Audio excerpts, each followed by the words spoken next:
Hi, you are listening to the Conflict and Development in Africa podcast. This podcast is for policymakers, governments, researchers, students, businesses, and anyone that is interested in conflict and development issues in Africa. On this podcast, we hear from experts from across Africa and the world. Your host, Dr. Michael Nwankpa, will ask the questions you would want answers to. Michael Nwankpa has an extensive experience spanning over a decade studying, researching, writing, and consulting on conflict and development issues in Africa.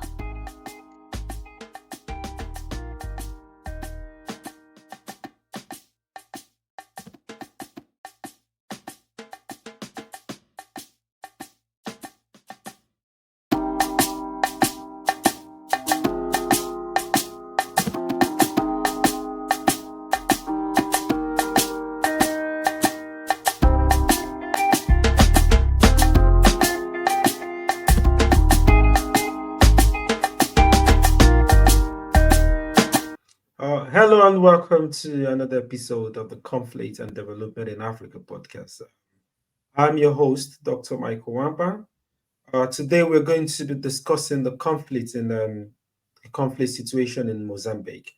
I'm joined by a very special guest, Emilia Columbo. Emilia is a senior associate at the Africa program at the Center for Strategic and International Studies, and a senior security risk analyst at Voscroft Analytics. She's also previously a senior analyst at the Central Intelligence Agency, where she covered African and Latin American political security issues. Emilia, we're very grateful to have you join us today. You've got a very wealth of experience in these issues, and I look forward to our conversation. Thank you for the invitation. Yes. Let me start off by asking, what is the conflict situation in Mozambique? We're looking at a conflict that began in 2017. It seemed simple enough. Some fellows had been arrested and were in a local jail in northern Mozambique, in one of the most remote provinces of the country, and their fellows came and broke them out of prison, something that caught people quite by surprise. And it was sort of difficult to understand who were these people, what was going on. But in the intervening years, it's become quite clear. We're looking at an organization that was born out of the sort of political, economic, historic grievances and inequalities that are found in this province. In a country that is predominantly Christian, in this one province, we have a predominantly, or at least 50% or more, population that is Muslim. We see in this province, this province is the poorest province of the country, despite a lot of mineral wealth and the recent discovery of liquid natural gas, the largest investment in liquid natural gas in the entire continent, in fact. And these sort of these historic issues came to a head, in fact, with this discovery of the LNG, where you saw a population that had been suffering for so long have renewed expectations of potentially better economic conditions, better business opportunities, and they weren't realized. And that just built upon these decades of frustration over lack of political voice, of economic opportunities that was starting to impact even the way people were able to carry out their lives. On top of that, you do have this religious element. You had some youth who had become radicalized, who had become disenchanted, not just with the way Islam was practiced in Mozambique, but with the very leadership of their faith, who they felt had been corrupted through their relationships with the ruling party. And these issues came to a head. The local religious leaders were concerned about the development of this more radicalized group, sought assistance from the authorities, which eventually led to the arrest of these fellows that launched this whole conflict that we see today. The insurgency was doing very well for quite some time. In March of 2021, however, they made a mistake. they bit off a bit more than they could chew, perhaps not anticipating the level of reaction that their attack would cause. They attacked the town of Palma, which had been the headquarters for this LNG development, where there was a large foreign presence. And for the first time, this conflict impacted foreign actors. And that at that point, there was no ignoring it, not when it's making headlines on CNN and BBC World News. And the government found itself somewhat forced to accept external assistance in trying to tamp down the violence that had been brewing now for years. Very interesting. This sounds like another group that I've been studying, that I've known to be one of the experts in the Boko Haram. This you've just told their story. It looks like you've just told their story. But you've been saying this, fellows. Do they have a name? I was gonna. They have many names. It depends who you ask. So the acronym they go by is ASWJ initially. That was the sort of the acronym that they went by. Locals call them Mashababush. As their relationship with the Islamic State grew, I think the name that you will find them most commonly called is the Islamic State Mozambique. They had been initially part of the broader Central African province, but eventually developed their own province. And so now we have the Islamic State Mozambique. That's probably the name that you'll hear most frequently out in the world. But truly, it seems like every day there's a new name depending on. I've also heard it called Al-Shabaab. Is that the same with Al-Shabaab in Somalia? Is that different?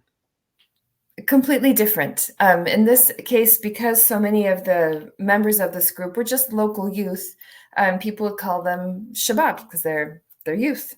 But they are not affiliated. They're not a branch, nothing to do necessarily with the group in Somalia.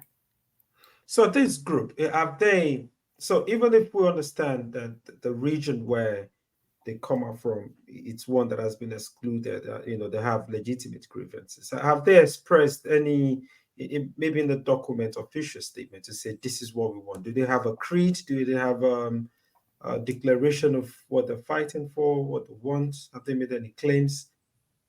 This has been another interesting aspect of this group, because normally when you look at, in theory, the way an insurgency develops, there's a point early on where they do just as you described. They publish a manifesto in the hopes of attaining greater support locally and internationally, finding like-minded folks who will contribute whatever is necessary for the cause, personnel, money, what have you.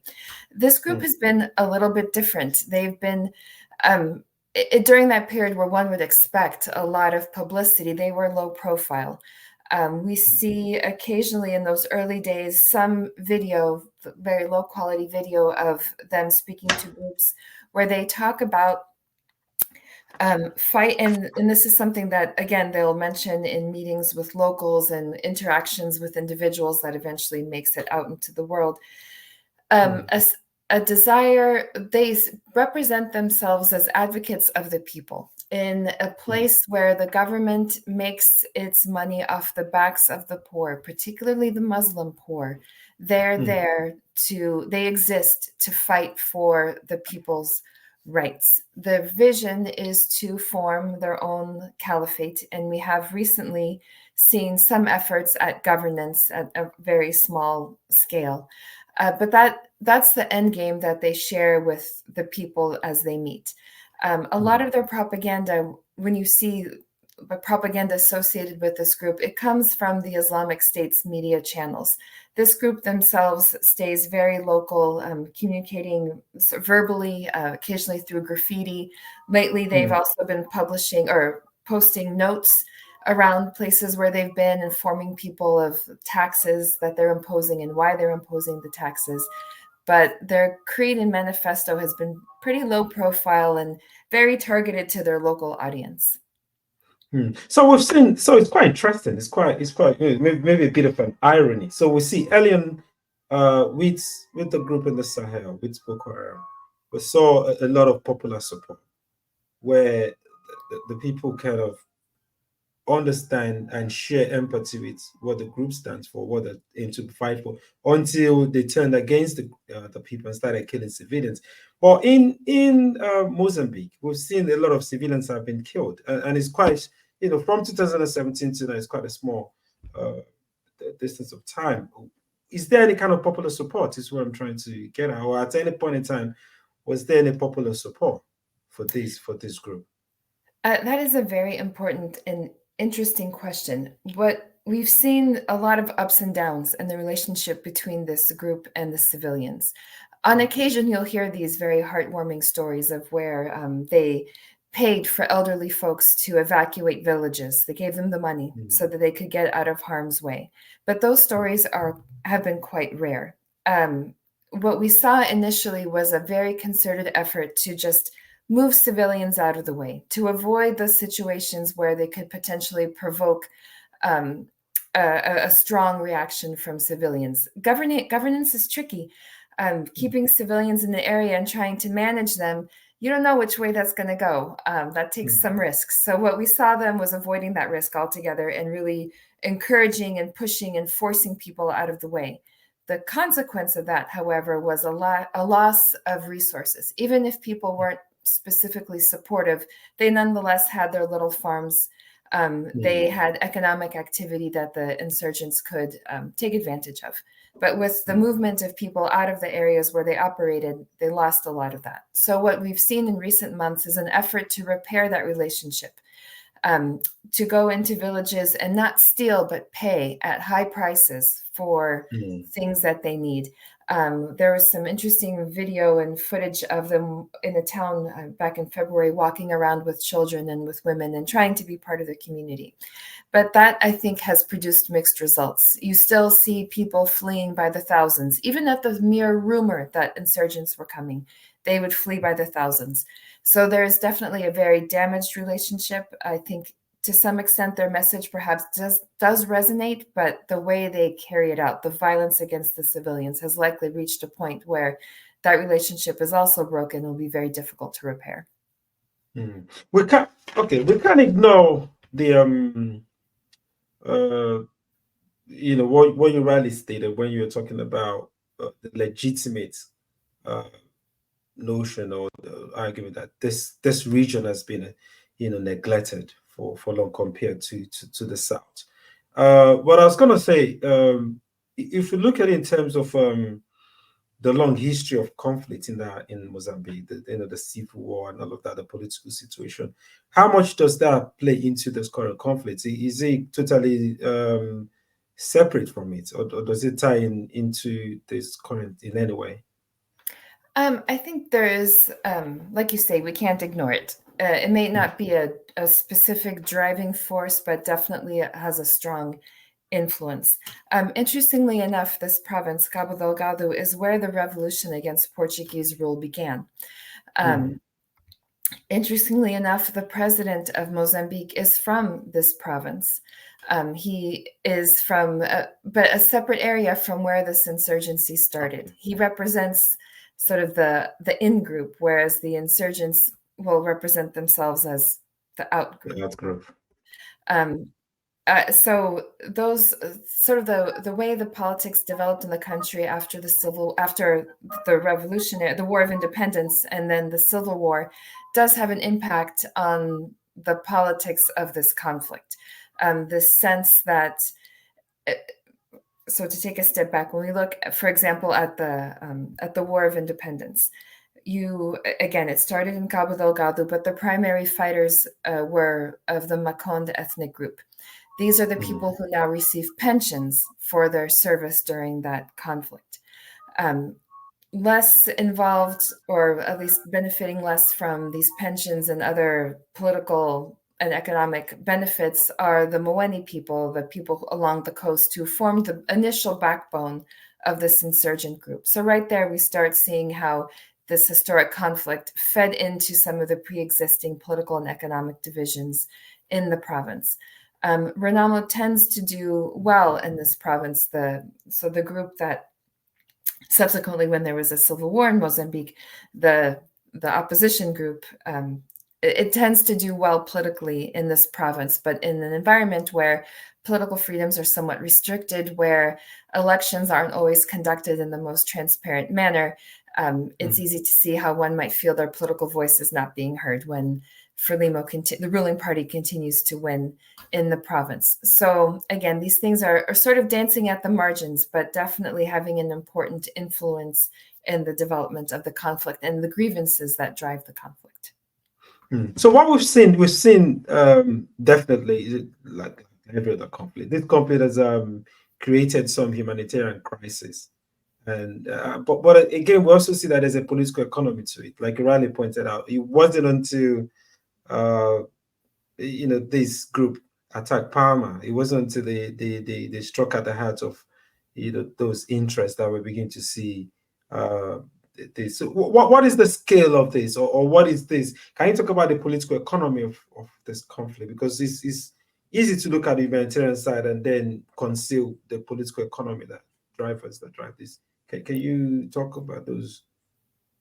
Yeah, so the humanitarian impact has been significant. I think some estimates are on the order of close to 1 million or more displaced. It's important to note that during this conflict, there have also been 2 major storms, typhoons that came through and caused additional damage and economic disruption and humanitarian issues. The humanitarian crisis is a very serious one, and we consistently see aid organizations commenting in the press that they're without funds and without resources to meet the need of the people in the province. We often, especially early on, people would just go stay with host families in host communities rather than go to displacement camps, although there were people in displacement camps as well. And while initially this was a great example of a community coming together to support one another, over time, we saw the strains on host communities that themselves were a bit short on resources. Again, still the same province that suffers from all the issues we've discussed earlier about economic and education and all the things. So we saw greater strain on these host communities. We saw displaced camps that weren't quite adequate to meet the needs of the people in them. So as security started to improve in some of these areas with the intervention of the Rwandan forces and the SADC forces, even though it wasn't perfect, even though security wasn't assured and government services were largely absent, people started to return to their homes in the expectation that, well, at least I can farm my plot of land, at least I'll have some food, and I'll be in a more peaceful environment than I am in some of these communities. With the resurgence of insurgent activity, although it is farther south than where we initially saw them, we are still seeing again a new wave of displacements as people fear even just the thought that they're coming to their town. And even in areas where people have returned, we're starting to see movement once again. So it's this constant movement of people to displaced to new areas, returning to their home areas, but still with a different set of needs.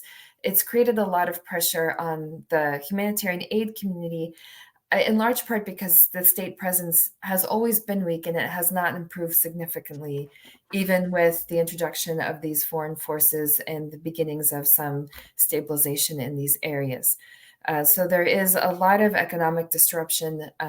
Local businesses, this is something that doesn't always make it into the headlines. There was a lot of talk on the impact on Total with the suspension of the LNG project, but what about all those local businesses that were supporting that project? And we've had business community leaders speak repeatedly about the debt that people have incurred, the economic disruption to these people who were in a pretty stable place otherwise until these projects were suspended.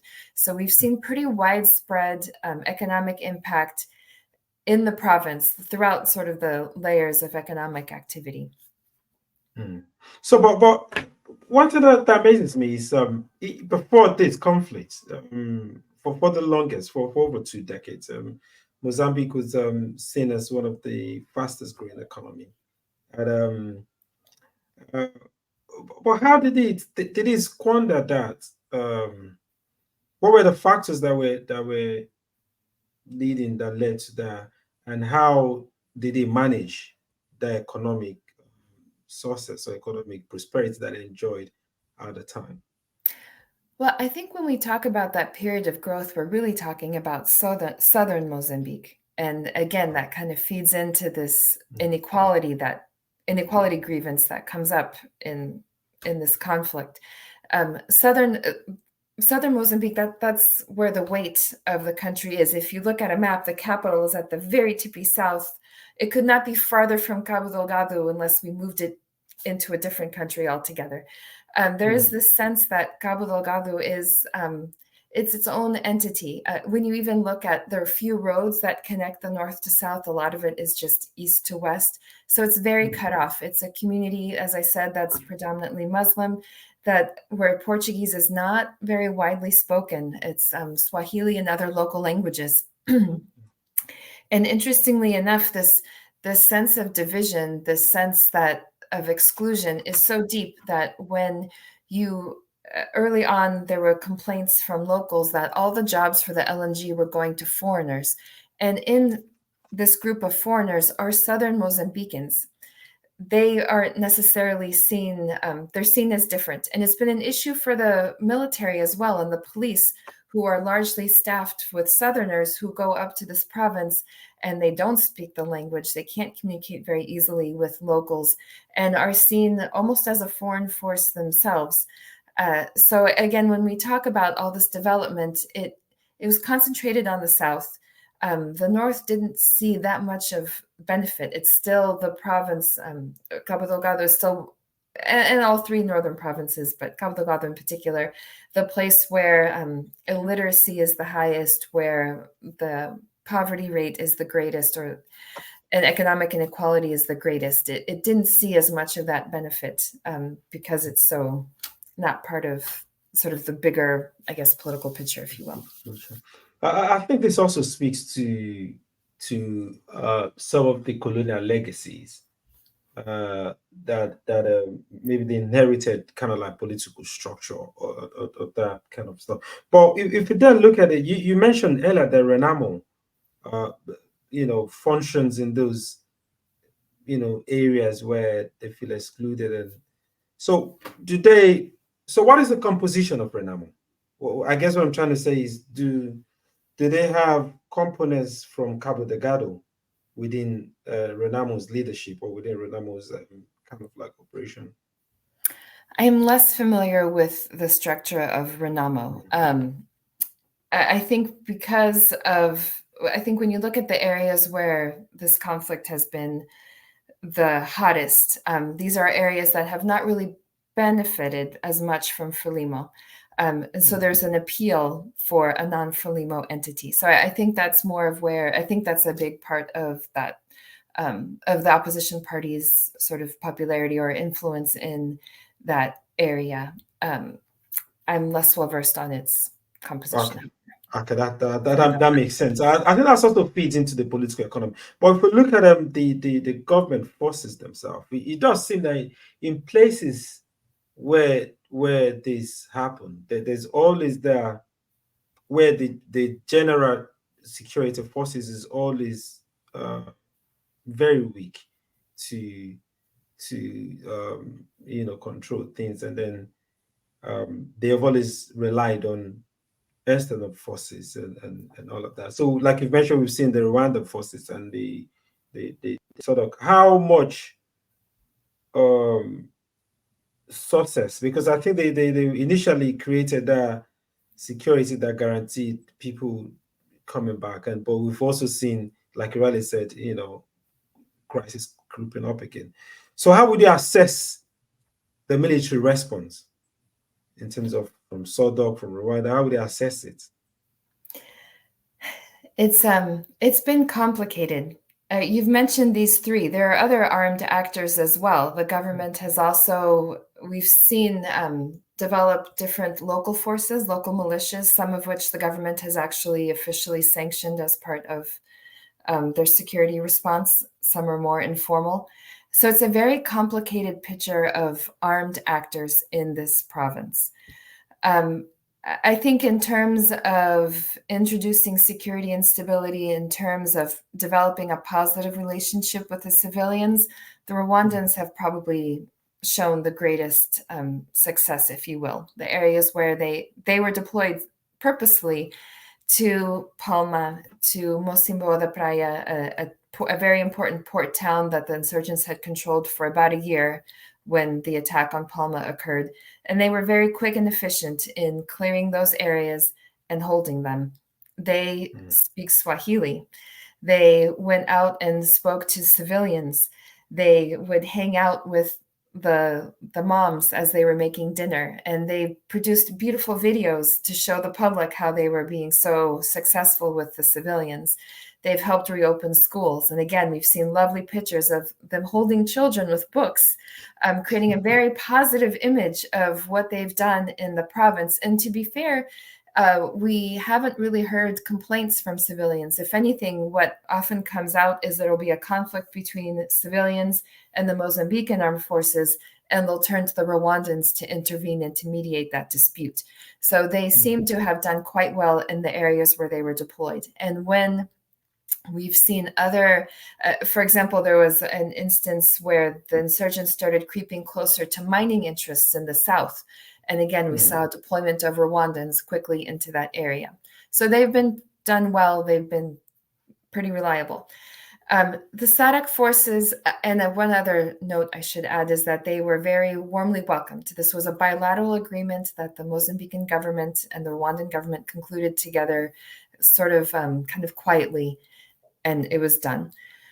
The SADC is a much different story. This deployment was difficult. It was the result of many months of meetings and summits, some of which were canceled, some were rescheduled, that were very contentious as the SADC countries, South Africa in particular, really pressured Mozambique to accept foreign forces, like, you guys do not have this, you need our help.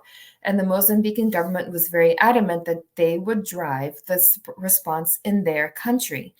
And they would make the decision, oh, you want to help? That's great. Why don't you give us some weapons? That's what we need.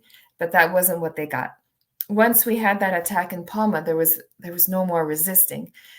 So they acquiesced to having this deployment. But in one last stroke of, I'm in charge, they had the Rwandans come first.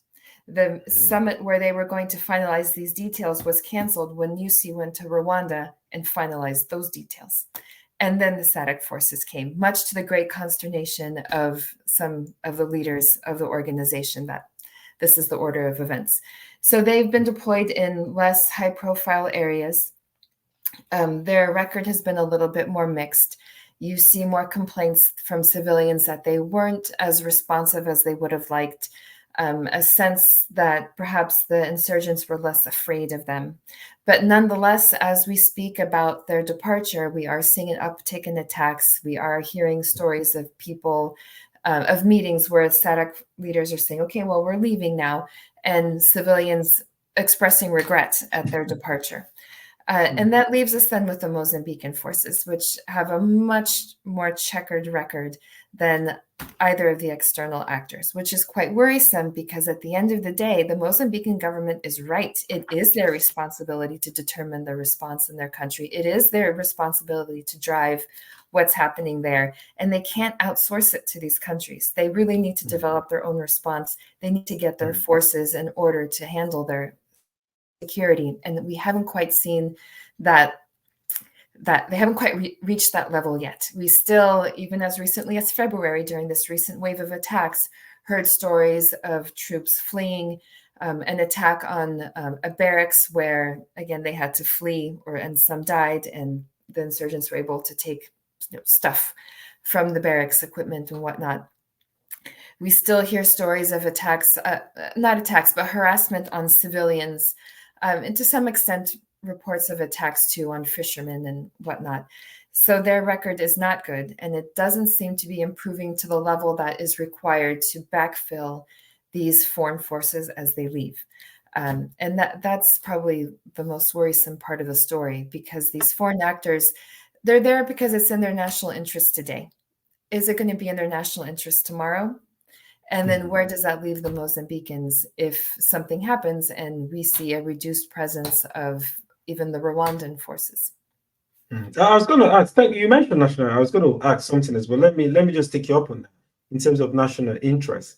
So we're seeing in Rwanda where their intervention in places like DRC uh, is not one that is altruistic. It's one that is driven by maybe the need for resources to mineral resources. Does that play in this Mozambique intervention? Do we see where intervention is driven by strategic interests of these countries? Because we've seen it, we've also seen it in Somalia at the moment. So the people are taking sides based on, historical friendship or based of maybe Eritrea, Ethiopia conflict, or people are taking such Egypt siding with based of their relationship with Ethiopia. Does that play any impact in the decision to intervene in these places? I think in the Mozambican case for now, probably the clearest interest is an opportunity for Rwanda to flex its muscle, to show the world how capable it is as a peacekeeping force, as an intervening force. I think that is especially when you look at some of the pictures in the video that show how well they're doing and how they're interacting with civilians. It's a very good PR opportunity.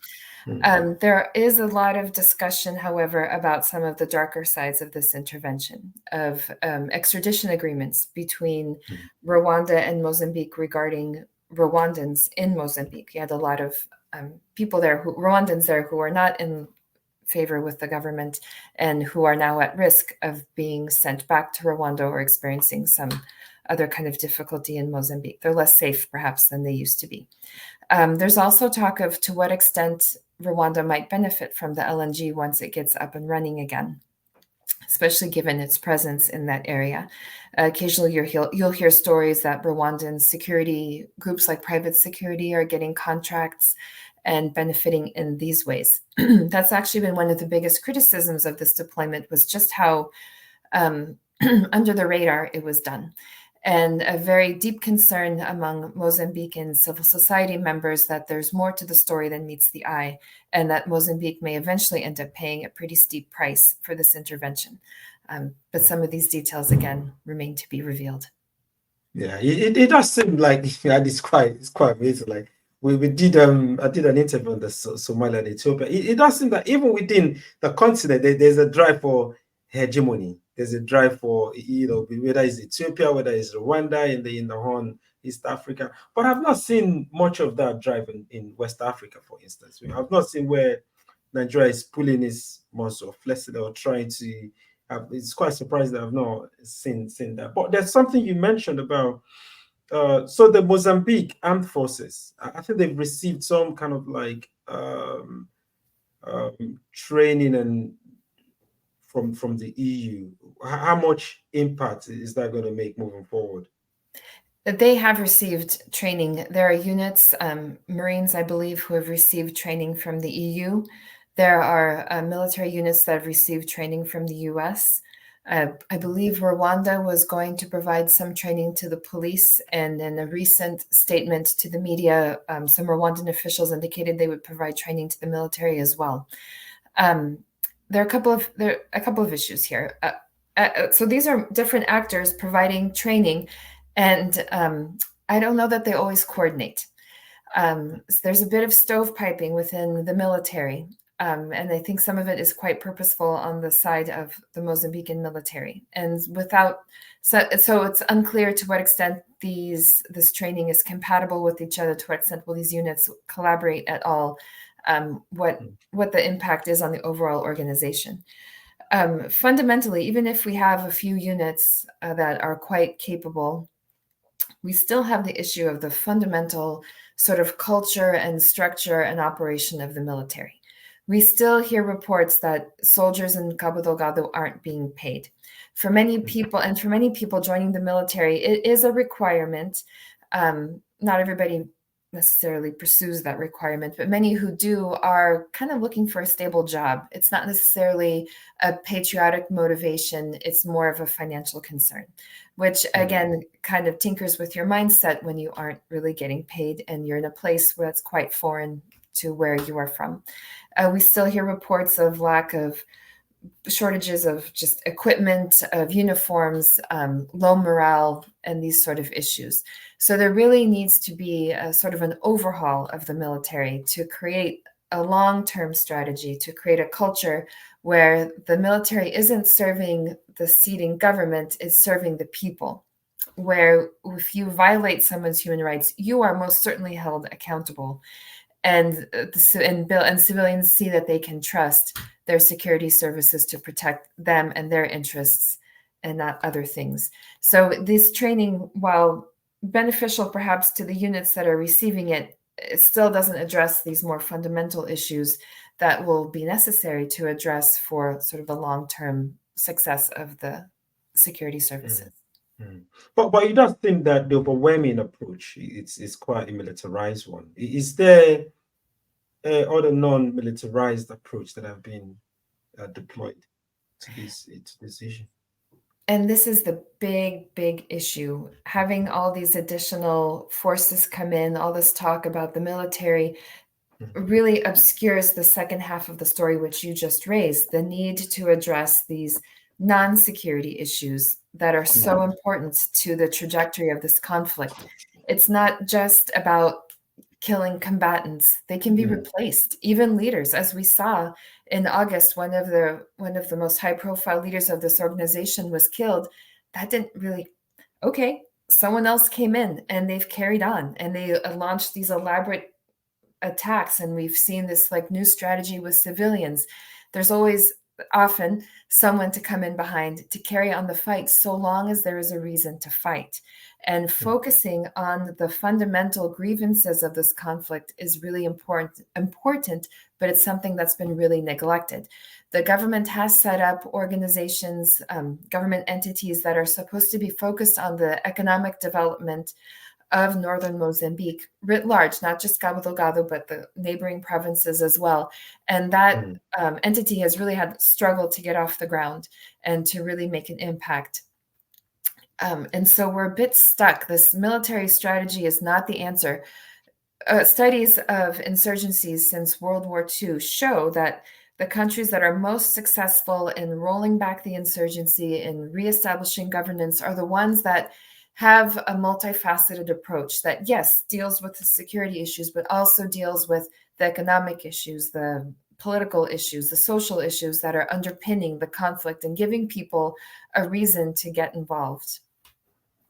Interesting. It's quite, because I'm quite and that's quite disappointing to be honest. That because the story you're telling, it you could just remove the name and put the Nigerian case study and it would just apply.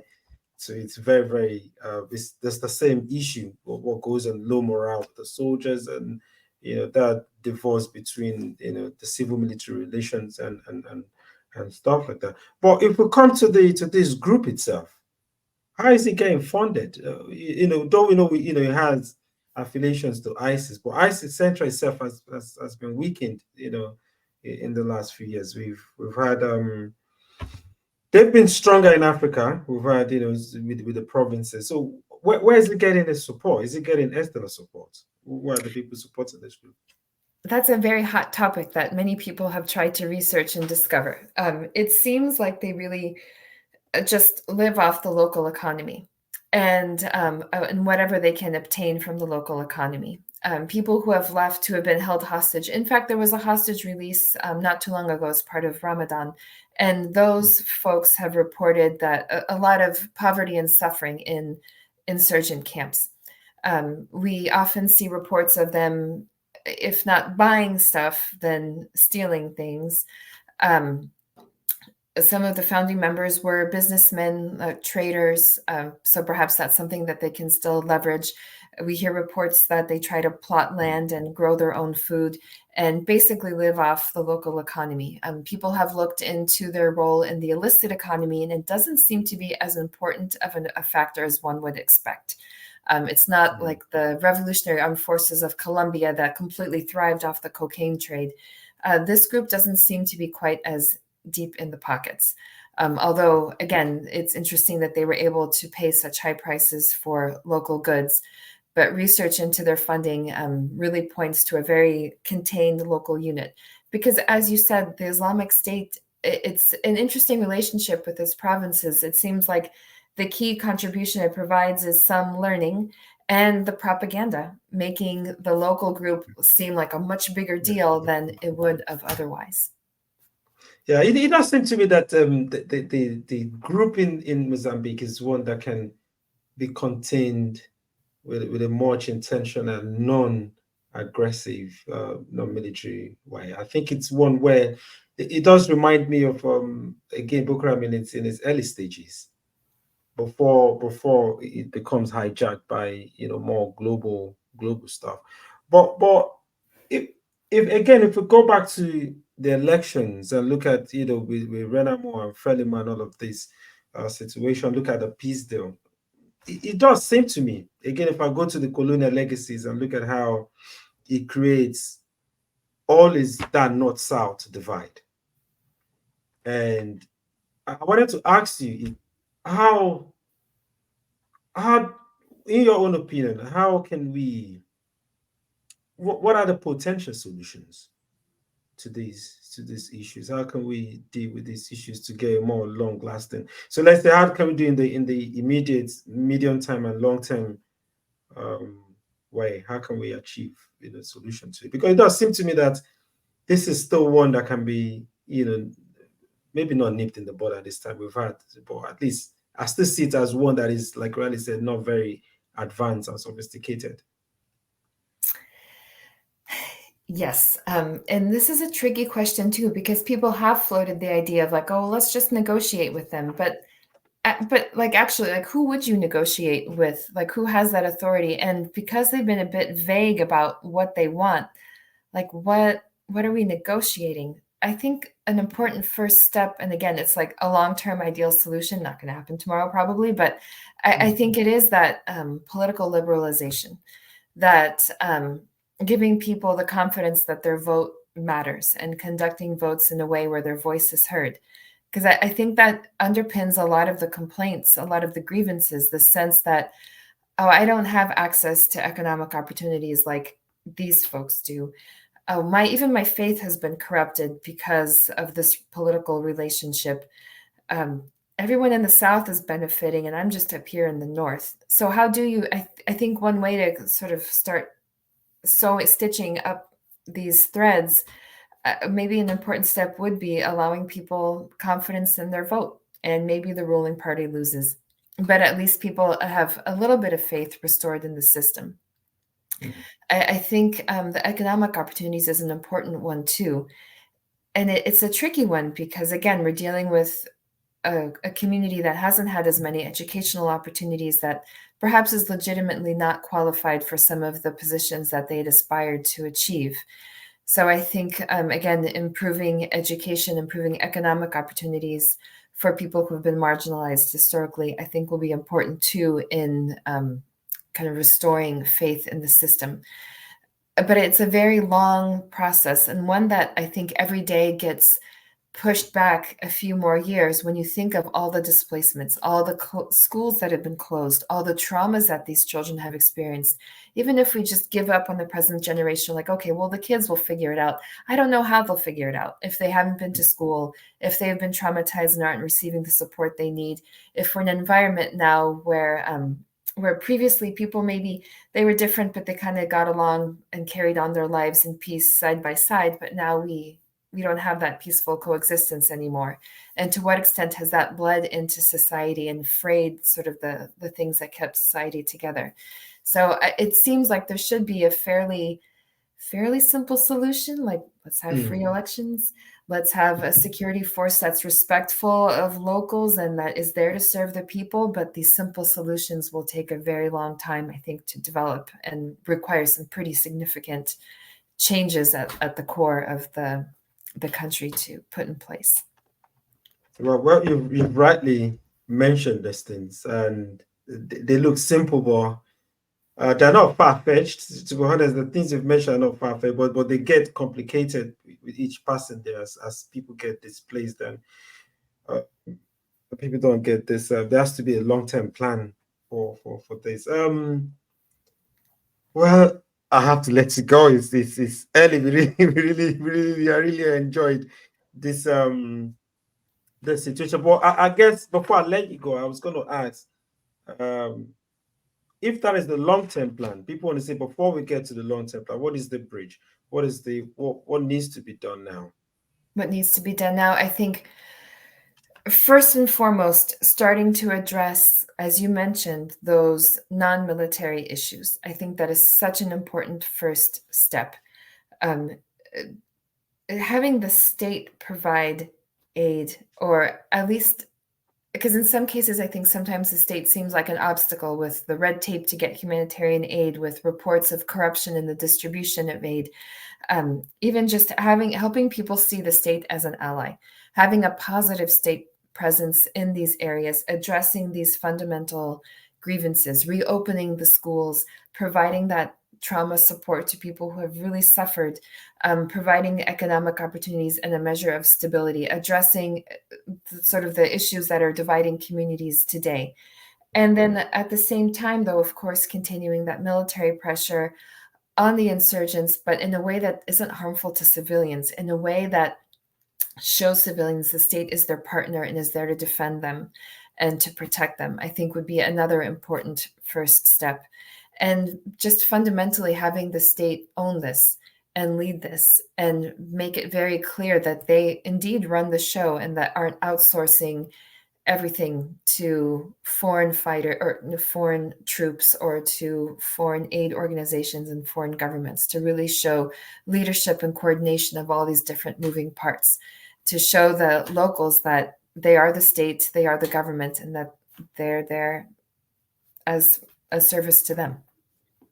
I agree with you 100%. And I think one of the things that is coming out, even from my own research, is that the state in the continent, it's not a neutral or impartial person, entity. It's actually one that is a purveyor of violence. And we had one person on the one of the episodes that was looking at peacekeeping missions, and one of his criticism is the quest for stabilization, the drive. In the last how many years, maybe post-Cold War, we've seen that shift towards stabilizing this place rather than dealing with root causes. That in itself also kind of like disincentivizes the state from taking ownership or leadership of this, and then the responsibility is externalized, and they feel, and then they gain credibility from. They say we're not doing well. We're getting help from they gain credibility by such external support and everything. So, well, we only can be optimistic and hopeful that some of these things are recommended will be taken on board. Emilia, thank you very much for joining me this early, and I'll keep you posted once the episode is ready to be aired, and would encourage you to share among your network, and hopefully we'll call you again in the future if the situation develops any further. But I would for love now, yeah. But for now, thank you for this very exciting and interesting conversation. Thank you so much. I really enjoyed being here, and I hope we talk again soon. Yeah, me too. Bye for now. Thank you. Bye.